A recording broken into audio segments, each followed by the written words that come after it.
there, I'm Andy Mastronardi. I'm here and I work for Freescale Semiconductor, and I'm here today at FTF 2011.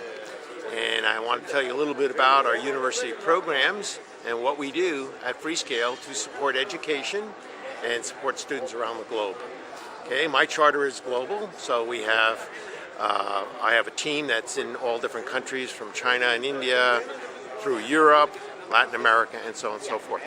So the types of activities that we do really fall into three different categories. So one of them is competitions, and today we're actually racing here little robotic RC type cars without the RC part. What we're really doing is actually programming controllers to run these cars following a black line around a track for speed. And this is a pretty exciting competition. We probably train between 20 and 25,000 students around the globe and through this competition, and we race probably in the neighborhood of 2,000 to 3,000 teams of students. 2,000 to 3,000 teams, and now it's the finals? Yeah. Is that what it is? Yes, well, this is not the final from every country. This year is kind of like a pilot program, so we brought in 3 teams from China, the winning teams, 3 teams from Latin America, and 3 teams from the US. But as we go forward, we're going to start bringing in teams from Korea, Malaysia, India, other regions around the world, or other countries around the world that we do the race as well. So truly we will have a global race next year. But every team consists of 3 students, a faculty advisor, and they work collaboratively over a period of 5 or 6 months and program these vehicles to run around this track, like I said, for speed. Let's go interview the team over there. Okay. Are you okay to be on video? Yeah, they're great. All right. Yeah, these are 2 of the... So who are you? Marco Trujillo. Bautli Padilla. So where are you from? We are from Guadalajara, Mexico. So what do they do? So they are 2 of the 3 members of a team that comes out of Mexico, Guadalajara, that are racing in this final competition here at FTF. And they're doing really great. We had our first preliminary. Your project. Yeah. Okay, well, it's all turned So off. there's 2 different things going on here. This team is also, we've built a remote control car as well.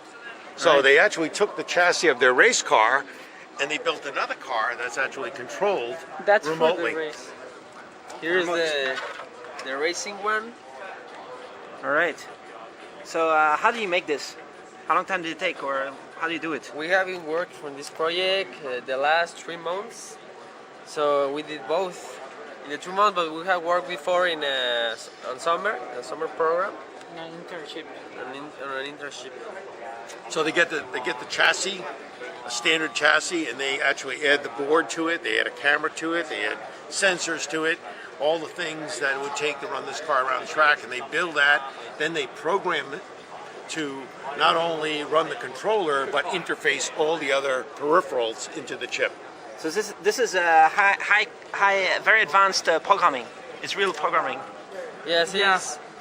One of the hard things is that we are using a 32-bit microcontroller. I think that was the most shocking problem when we started, because we had to interpret the image from the camera. The image we are using an RCA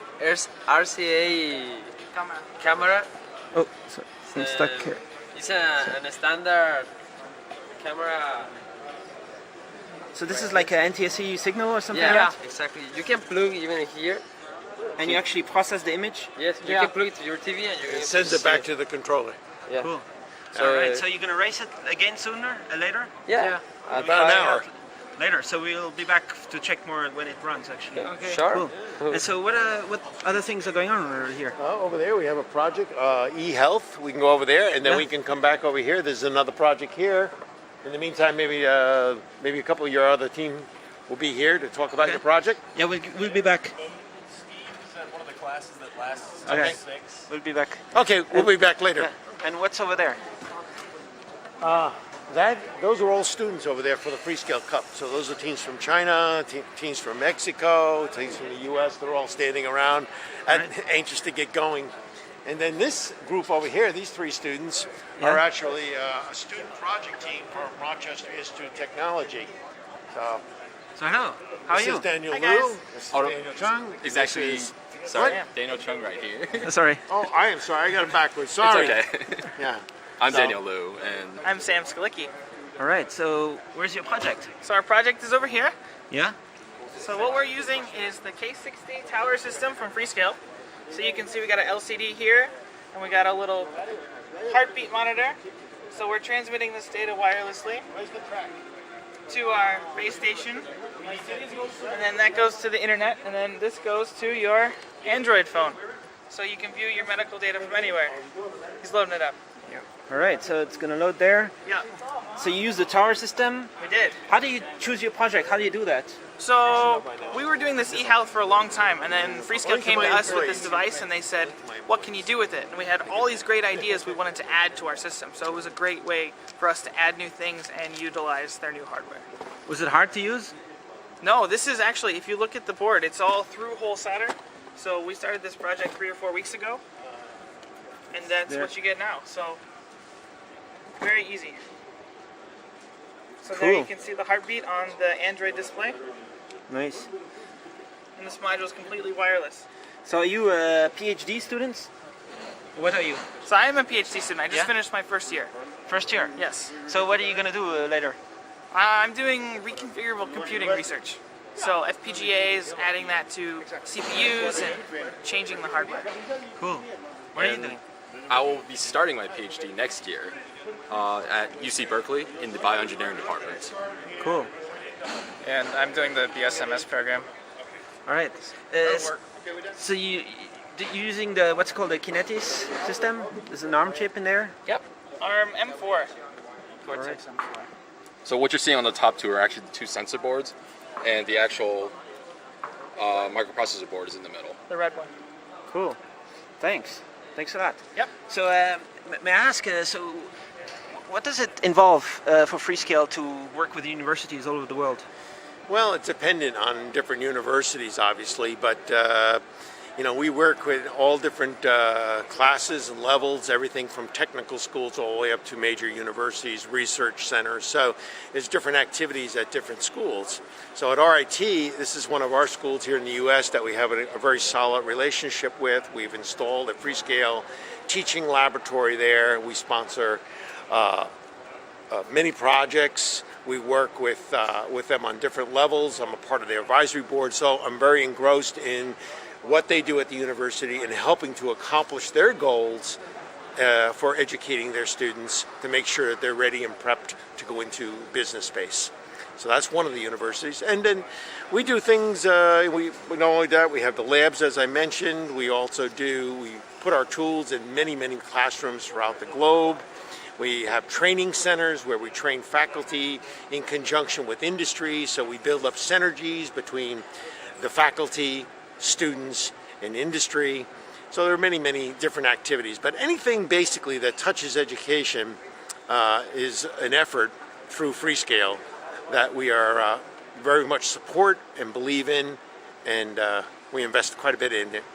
And you support education from very young to... We do actually, that you? not very young, not kindergarten Okay. or elementary school, but we do work in middle school and high school in terms of FIRST robotics, for example, would be an example. So different STEM initiatives, STEM meaning, I don't know if you know what that is, okay, science, technology, engineering, and mathematics. So we support that. We fund different teams in FIRST robotics.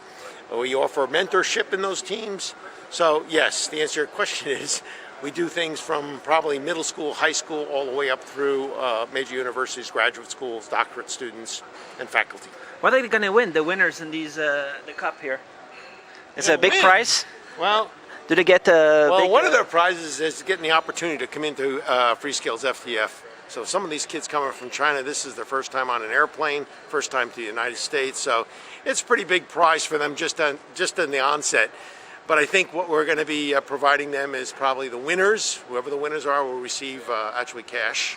cash? There's Cash also a cash trip, rewards. that's with the robots over there. That's the- a different thing. That's a we can design win a NASCAR challenge. trip, Yeah, something like NASCAR. that? Yeah, that was pretty cool. This morning, actually, Rich Beyer, the CEO, announced that they were actually spinning a wheel of all the registrants and to pick out one winner that would actually win an opportunity to visit some of the, not participate, but win an opportunity to go to some of the NASCAR races. All right. Not drive the car during the race. No, Okay. no, not quite. Okay, thanks. But they have the opportunity to actually attend as a guest of Freescale. Cool. So I'm looking forward to the race and who's going to win. Okay.